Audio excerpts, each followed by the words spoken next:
seem like the type to love 'em, leave 'em, and disappear right after the song. So give me the night to show you, hold you, don't leave me out here dancing alone.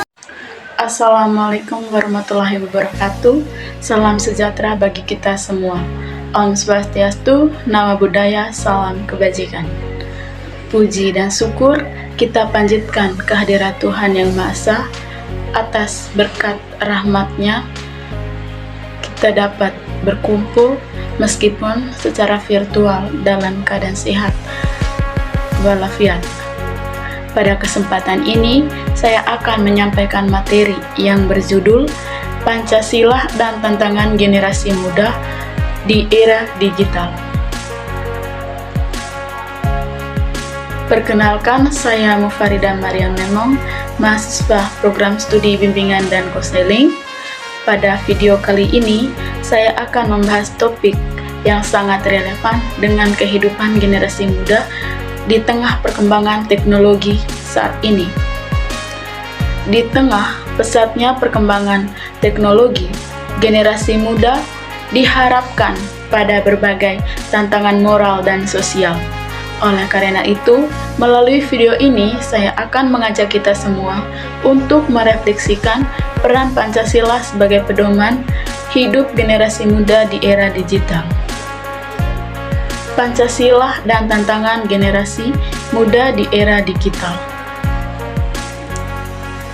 Yang pertama, latar belakang masalah. Di sini saya akan menjelaskan 3 poin. Yang pertama itu, era digital ditandai dengan media sosial, internet, dan teknologi informasi. Yang kedua, generasi muda adalah pengguna terbesar teknologi digital. Yang ketiga, dampak positif akses informasi, kreativitas, komunikasi yang cepat. Dampak negatif, hoax, cyberbullying, lunturnya etika dan intoleransi. Yang pertama, era digital ditandai dengan media sosial, internet, dan teknologi informasi. Era digital adalah masa ketika hampir seluruh aktivitas manusia terhubung dengan teknologi internet, memungkinkan pertukaran informasi secara cepat dan luas. Sementara media sosial menjadi ruang baru untuk berkomunikasi, berekspresi, dan berinteraksi. Teknologi informasi juga mempermudah pekerjaan, pendidikan, dan layanan publik melalui aplikasi digital. Yang kedua, generasi muda adalah pengguna terbesar teknologi digital. Generasi muda seperti pelajar dan mahasiswa merupakan kelompok yang paling aktif menggunakan teknologi digital. Mereka tumbuh bersama perkembangan gawai, media sosial, dan internet sehingga lebih cepat beradaptasi. Teknologi digital menjadi bagian dari kehidupan sehari-hari, mulai dari belajar, hiburan, hingga membangun relasi sosial. Yang ketiga, dampak positif, akses informasi, kreativitas, dan komunikasi yang cepat. Teknologi digital memberi kemudahan dalam mengakses informasi dan pengetahuan dari berbagai sumber secara instan. Media sosial juga mendorong kreativitas generasi muda melalui konten video, desain, tulisan, dan inovasi lainnya. Selain itu, komunikasi menjadi lebih cepat dan efisien tanpa dibatasi jarak dan waktu. Dampak negatif, hoax, cyberbullying, lunturnya etika, dan intoleransi. Di sisi lain, era digital juga membawa dampak negatif. Penyebaran hoaks atau informasi palsu dapat menyesatkan masyarakat. Cyberbullying sering terjadi akibat kurangnya kontrol dan empati dalam berinteraksi dunia maya. Selain itu, kebebasan berekspresi yang tidak disertai etika dapat menyebabkan lunturnya sopan santun serta meningkatnya sikap intoleransi di ruang digital. Yang kedua itu, teknologi tanpa nilai berpotensi merusak karakter. Teknologi pada dasarnya bersifat netral, artinya dapat digunakan untuk tujuan baik maupun buruk. Jika pengguna teknologi tidak disertai dengan nilai moral dan etika, maka berpotensi menimbulkan dampak negatif terhadap karakter individu. Contohnya, penyalahgunaan media sosial untuk menyebarkan ujaran kebencian, hoaks atau perilaku tidak sopan dan membentuk sikap tidak bertanggung jawab, kurang empati dan individualistis. Dalam jangka panjang, kebiasaan tersebut dapat merusak karakter utama pada generasi muda yang masih dalam tahap pembentukan kepribadian. Yang berikutnya, disinilah Pancasila dibutuhkan sebagai pedoman moral. Pancasila berperan sebagai landasan nilai dan pedoman moral dalam menghadapi perkembangan teknologi. Nilai-nilai Pancasila seperti ketuhanan, kemanusiaan, persatuan, musyawarah, dan keadilan sosial dapat menjadi acuan dalam berperilaku di ruang digital. Dengan menjadikan Pancasila sebagai pedoman, masyarakat khususnya generasi muda dapat menggunakan teknologi secara bijak, bertanggung jawab, dan menghormati sesama, serta menjaga persatuan dan etika dalam bermedia sosial. Yang berikutnya, konsep dasar Pancasila dan era digital. Yang pertama itu, Pancasila bukan sekedar dasar negara. Pancasila tidak hanya berfungsi sebagai dasar negara yang mengatur sistem ketatanegaraan Indonesia, tetapi juga sebagai pandangan hidup dan sumber nilai dalam kehidupan sehari-hari. Pancasila menjadi pedoman moral dan etika bagi ruang digital, bagi masyarakat dalam berpikir, bersikap, dan bertindak, baik di dunia nyata maupun di ruang digital. Nilai-nilai Pancasila membimbing warga negara untuk menjunjung kemanusiaan, menjaga persatuan, menghormati perbedaan, mengutamakan musyawarah, serta mewujudkan keadilan sosial. Dengan demikian, Pancasila hadir sebagai nilai hidup yang relevan menghadapi tantangan zaman, termasuk perkembangan teknologi dan media sosial. Yang berikutnya, Pancasila adalah pandangan hidup bangsa, pedoman moral dan etika, dasar pembentukan karakter warga negara, yang dimana nilai Pancasila bersifat universal dan relevan dalam sebuah zaman, termasuk di era digital. Yang berikutnya, karakteristik era digital dan tantangan. Yang pertama itu, data digital bersifat bebas, cepat, terbuka.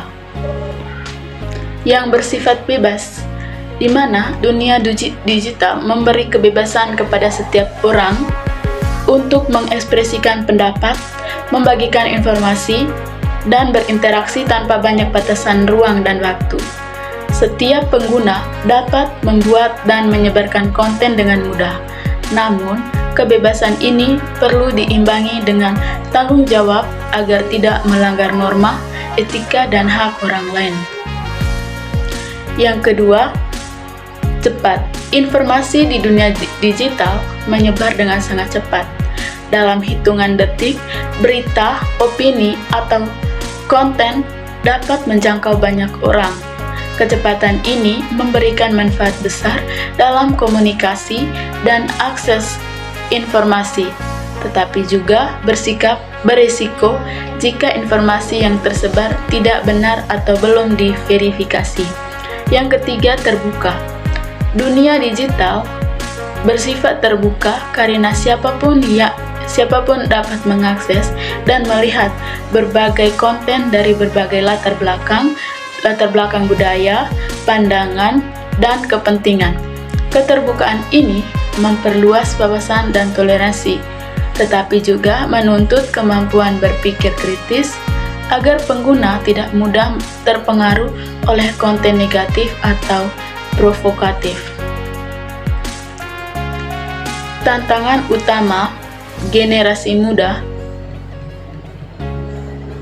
Tantangan utama generasi muda yang pertama, kebebasan berekspresi tanpa batas. Media sosial memberi ruang bagi generasi muda untuk menyampaikan pendapat dan mengekspresikan diri. Namun, kebebasan yang tidak disertai tanggung jawab sering menimbulkan masalah seperti ujaran kebencian, komentar kasar, dan penyebaran informasi yang merugikan orang lain. Tanpa kontrol etika, kebebasan berekspresi dapat melanggar norma sosial dan nilai kemanusiaan. Yang kedua, krisis etika bermedia. Banyak generasi muda belum sepenuhnya memahami etika dalam media sosial, dalam bermedia digital, seperti sopan santun berbahasa, menghargai privasi, dan tanggung jawab atas konten yang dibagikan. Anonimitas di dunia digital sering membuat pengguna merasa bebas bertindak tanpa mempertimbangkan dampak sosial dan moral dari perbuatannya. Yang ketiga, menurunnya sikap toleransi. Paparan konten yang beragam di dunia digital, termasuk perbedaan pandangan, agama, dan budaya, dapat memicu konflik jika tidak disikapi dengan bijak. Kurangnya toleransi serta sering terlihat dari perdebatan di media sosial yang berujung pada saling menghina dan memecah persatuan. Hal ini bertentangan dengan nilai kebinekaan dan persaudaraan. Yang keempat, individualisme dan egoisme digital. Penggunaan teknologi yang berlebihan dapat mendorong sikap individualis di mana seseorang lebih fokus pada kepentingan diri sendiri, popularitas, dan pengakuan di dunia maya. Egoisme digital muncul ketika pengguna lebih mementingkan citra pribadi, jumlah like, atau pengikut, sehingga mengabaikan empati, kepedulian sosial, dan kerjasama dengan orang lain. Yang berikutnya, analisis nilai-nilai Pancasila dan penerapannya. Sila pertama, ketuhanan yang Maha Esa.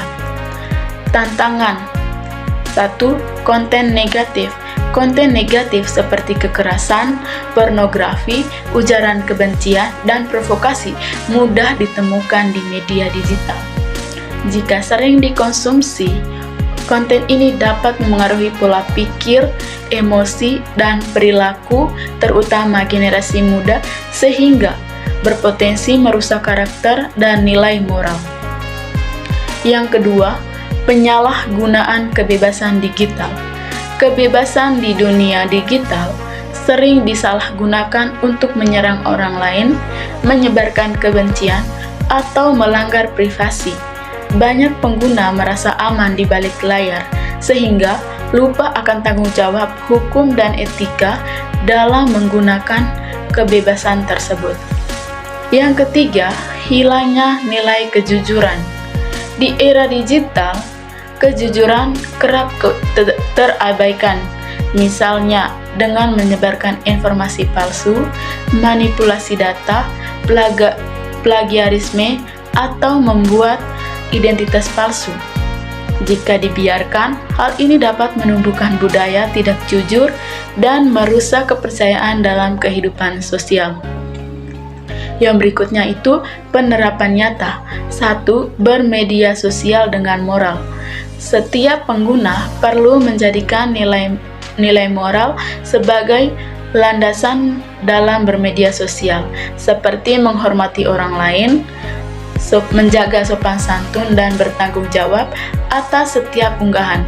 Media sosial seharusnya menjadi sarana membangun relasi positif, bukan merusak persatuan. Yang kedua, menyaring konten sebelum mengunggah. Sebelum membagikan konten, penting untuk berpikir kritis. Apakah konten tersebut benar, bermanfaat, dan tidak merugikan pihak lain? Kebiasaan menyaring konten membantu mencegah penyebaran informasi yang salah dan dampak negatif di masyarakat. Yang ketiga, menghindari fitnah dan hoaks. Menghindari fitnah dan hoaks berarti tidak ikut menyebarkan informasi yang belum jelas kebenarannya. Sikap ini mencerminkan tanggung jawab moral, kejujuran, serta kepedulian terhadap ketertiban dan keharmonisan sosial.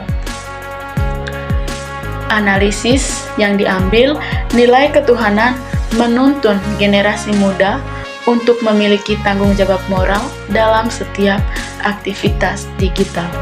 Sila kedua, kemanusiaan yang adil dan beradab.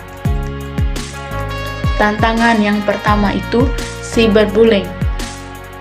Cyberbullying adalah tindakan perundungan yang dilakukan melalui media digital seperti komentar kasar, ancaman, penghinaan, atau penyebaran konten yang mempermalukan orang lain.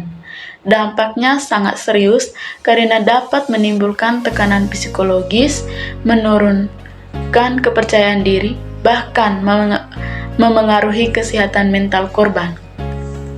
Tantangan yang kedua yaitu body shaming. Body shaming merupakan bentuk penghinaan terhadap kondisi fisik atau penampilan seseorang. Di media sosial, perilaku ini sering terjadi melalui komentar negatif yang dianggap sebagai candaan, padahal dapat melukai perasaan dan merusak harga diri orang lain. Tantangan yang ketiga yaitu ujaran kebencian. Ujaran kebencian adalah ungkapan yang menyerang individu atau kelompok berdasarkan identitas tertentu, seperti suku, agama, ras, atau pandangan. Jika dibiarkan, ujaran kebencian dapat memicu konflik, perpecahan, dan mengancam persatuan. Penerapan nyata. Yang pertama itu menghormati perbedaan. Menghormati perbedaan berarti menerima keberagaman pendapat, latar belakang, dan identitas orang lain di ruang digital. Sikap ini mencerminkan nilai kemanusiaan dan toleransi, serta membantu menciptakan lingkungan digital yang aman dan damai. Yang kedua, berbahasa santun. Menggunakan bahasa yang sopan dan tidak provokatif dalam berkomunikasi di media sosial menunjukkan kedewasaan dan etika bermedia. Bahasa santun dapat mencegah konflik dan membangun dialog yang sehat meskipun terdapat perbedaan pendapat. Yang ketiga, tidak merendahkan orang lain. Tidak merendahkan orang lain berarti menghindari komentar yang meremehkan, menghina, atau menjatuhkan martabat seseorang. Sikap ini penting untuk menjaga harga diri dan rasa saling menghormati baik di dunia nyata maupun di dunia digital. Analisis dari sila kedua yaitu media sosial tidak menghapus nilai kemanusiaan. Setiap individu tetap harus diperlakukan secara adil dan beradab. Sila ketiga, Persatuan Indonesia. Tantangan yang pertama yaitu polarisasi. Polarisasi terjadi ketika masyarakat terpecah ke dalam kelompok-kelompok yang saling berseberangan akibat perbedaan pandangan, pilihan, atau kepentingan. Di media sosial, algoritma sering memperkuat pandangan yang sejalan sehingga memperlebar jarak antar kelompok dan mengurangi sikap saling memahami. Yang kedua, konflik di media sosial. Perbedaan pendapat yang disampaikan tanpa etika dan memicu konflik terbuka di ruang digital. Komentar provokatif, saling serang, dan debat tidak sehat sering terjadi sehingga merusak keharmonisan sosial dan memperkeruh suasana di masyarakat. Yang ketiga, informasi provokatif. Informasi provokatif biasanya sengaja dibuat untuk memancing emosi, kemarahan, atau kebencian. Konten semacam ini mudah menyebar karena bersifat sensasional namun dapat memicu kesalahpahaman, konflik, dan perpecahan antar kelompok. Penerapan nyata yang pertama, menjaga persatuan lewat konten positif. Generasi muda dapat berperan aktif menjaga persatuan dalam penyebaran konten yang mengedukasi, menginspirasi, dan menumbuhkan semangat kebersamaan. Konten positif membantu menciptakan suasana digital yang sehat dan konstruktif. Yang kedua, menghargai keberagaman. Menghargai keberagaman berarti menerima perbedaan suku, agama, budaya, dan pandangan sebagai kekayaan bangsa. Sikap ini penting dalam berinteraksi di media sosial agar perbedaan tidak berubah menjadi konflik. Yang ketiga, tidak menyebarkan isu pemecah belah. Menahan diri untuk tidak membagikan isu yang berpotensi memecah belah merupakan bentuk tanggung jawab sosial dengan memverifikasi informasi dan berpikir kritis. Sebelum membagikan konten, pengguna turut menjaga persatuan dan keutuhan masyarakat. Analisis dari sila ketiga, generasi muda harus menjadikan media digital sebagai sarana memperkuat persatuan, bukan perpecahan. Sila keempat, kerakyatan yang dipimpin oleh hikmat kebijaksanaan. Tantangan yang pertama yaitu perdebatan kasar. Di media sosial, perbedaan pendapat sering berujung pada perdebatan kasar yang diwarnai emosi, kata-kata tidak pantas, dan serangan pribadi. Kondisi ini terjadi karena rendahnya kontrol diri serta kurangnya kemampuan berkomunikasi secara santun di ruang digital. Yang kedua, fanatisme digital. Fanatisme digital mudah muncul ketika seseorang terlalu membela pandangan, tokoh, dan kelompok tertentu secara berlebihan di media sosial. Sikap ini membuat individu menutup diri terhadap sudut pandangan lain, sehingga diskusi berubah menjadi pembenaran sepihak dan memicu konflik. Yang ketiga, intoleransi pendapat. Intoleransi pendapat ditandai dengan ketidakmauan menerima perbedaan pandangan. Di dunia digital, hal ini tampak dari tindakan meremehkan, memaksakan pendapat, atau membungkam suara orang lain yang bertentangan dengan prinsip demokrasi dan musyawarah. Penerapan nyata yang pertama itu, yang berikutnya itu penerapan nyata. Yang pertama itu diskusi sehat.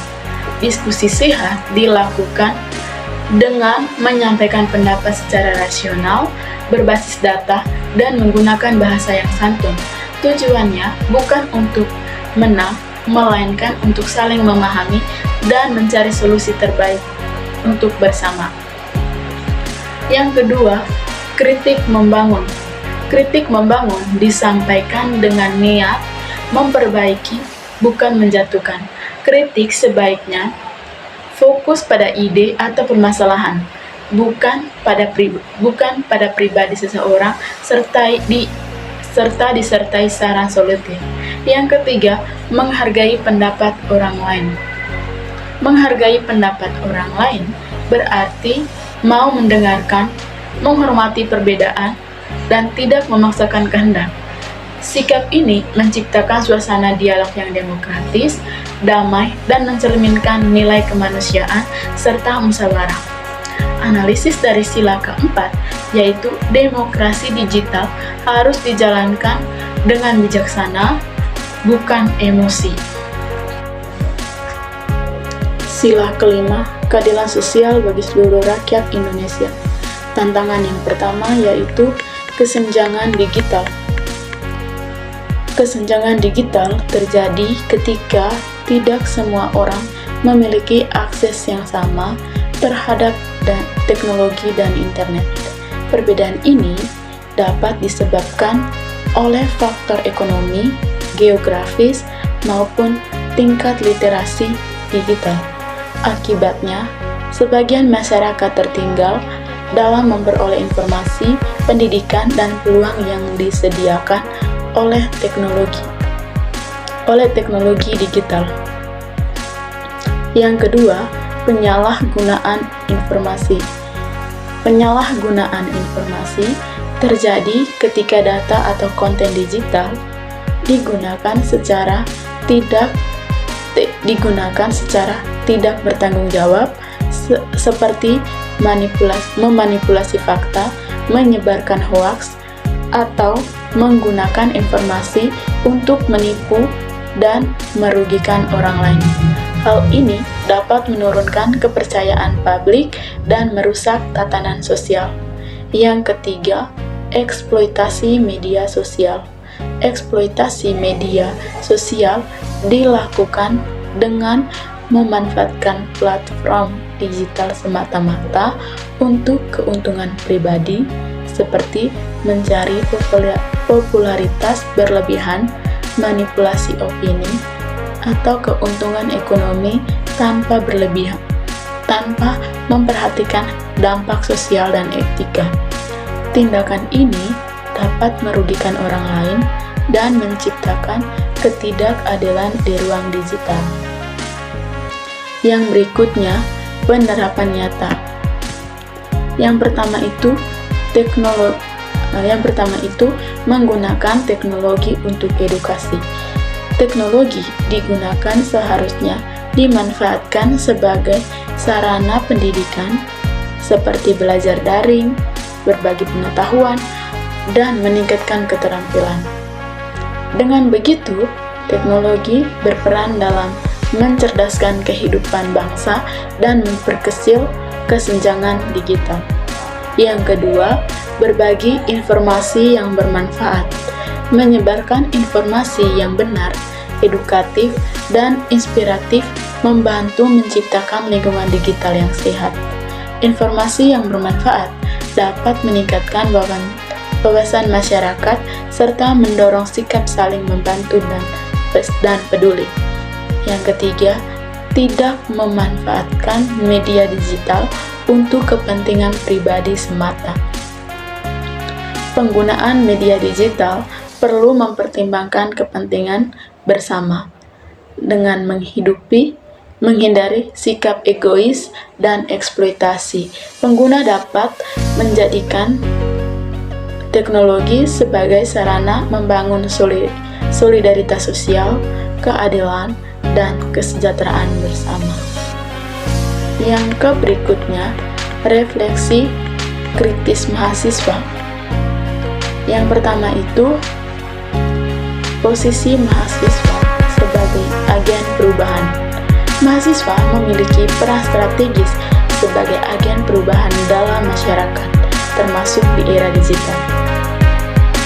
Dengan kemampuan berpikir kritis, intelektualitas, dan akses luas terhadap teknologi, mahasiswa diharapkan mampu menjadi teladan dalam penggunaan media sosial yang bijak, beretika, dan bertanggung jawab. Sikap dan perilaku mahasiswa di ruang digital dapat mempengaruhi lingkungan sekitarnya serta mendorong perubahan ke arah yang lebih positif. Yang kedua, pengalaman pribadi bermedia sosial. Pengalaman pribadi dalam bermedia sosial menjadi cerminan sebagai teknologi dapat membawa dampak positif maupun negatif. Melalui refleksi atas pengalaman tersebut, baik saat menerima informasi, berinteraksi dengan orang lain, maupun membagikan konten, mahasiswa dapat menilai kembali sikap dan kebiasaan digitalnya. Pengalaman ini tumbuh kesadaran untuk lebih selektif, kritis, dan etis dalam menggunakan media sosial. Yang ketiga, kesadaran pentingnya Pancasila. Refleksi menumbuhkan kesadaran bahwa nilai-nilai Pancasila sangat relevan sebagai pedoman dalam bermedia sosial. Pancasila mengajarkan sikap kemanusiaan, persatuan, toleransi, musyawarah, dan keadilan yang perlu diwujudkan di ruang digital dengan menjadikan Pancasila sebagai landasan moral. Mahasiswa dapat berkontribusi menciptakan ruang digital yang sehat, damai, dan bermartabat. Contohnya seperti sebagai mahasiswa, saya menyadari bahwa tantangan terbesar di era digital bukanlah teknologinya, tetapi bagaimana kita menggunakannya. Tanpa Pancasila, media digital dapat merusak nilai kemanusiaan dan persatuan. Yang dimana Pancasila itu sebagai kompas moral. Kita sebagai mahasiswa harusnya berpikir secara kritis dan bertanggung jawab. Yang terakhir, penutup.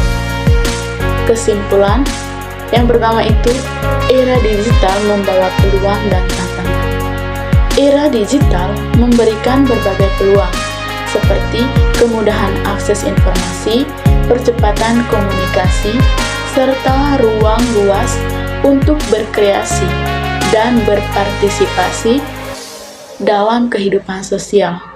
Namun, di balik peluang tersebut, terdapat tantangan serius seperti penyebaran hoaks, konflik di media sosial, lunturnya etika, serta meningkatnya sikap individualisme dan intoleransi yang dimana tidak menghargai perbedaan antar sesama. Oleh karena itu, era digital tidak menuntut kecakapan teknologi, tetapi juga kedewasaan, sikap, dan tanggung jawab moral. Yang kedua, generasi muda membutuhkan pedoman nilai. Sebagai pengguna terbesar teknologi digital, generasi muda berada pada posisi yang rentan terhadap pengaruh negatif dunia digital. Tanpa pedoman nilai yang kuat, kebebasan dan kemajuan teknologi dapat disalahgunakan. Pedoman nilai diperlukan agar generasi muda mampu membedakan mana yang baik dan buruk, menggunakan teknologi secara bijak, serta menjaga sikap etis dalam berinteraksi di ruang digital. Yang ketiga, Pancasila tetap relevan dan kontekstual. Pancasila tetap relevan sebagai sumber nilai dan pedoman moral dalam menghadapi dinamika era digital. Nilai-nilai Pancasila dapat diterapkan secara kontekstual dalam kehidupan modern, termasuk dalam bermedia sosial dan penggunaan teknologi.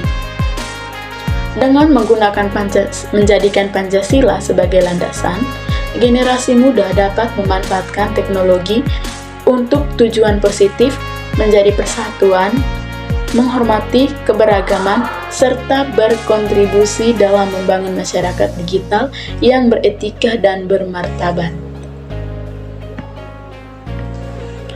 Ajakan untuk teman-teman, mari generasi muda Indonesia menjadikan Pancasila sebagai pedoman dalam menghadapi era digital. Gunakan media sosial secara bijak, beretika, dan bertanggung jawab demi masa depan bangsa yang lebih baik. Dan kita sebagai mahasiswa, harusnya kita itu menggunakan media digital itu dengan cara berpikir kritis serta bertanggung jawab. Sekian dari saya, terima kasih. Sampai jumpa di video selanjutnya. Bye-bye.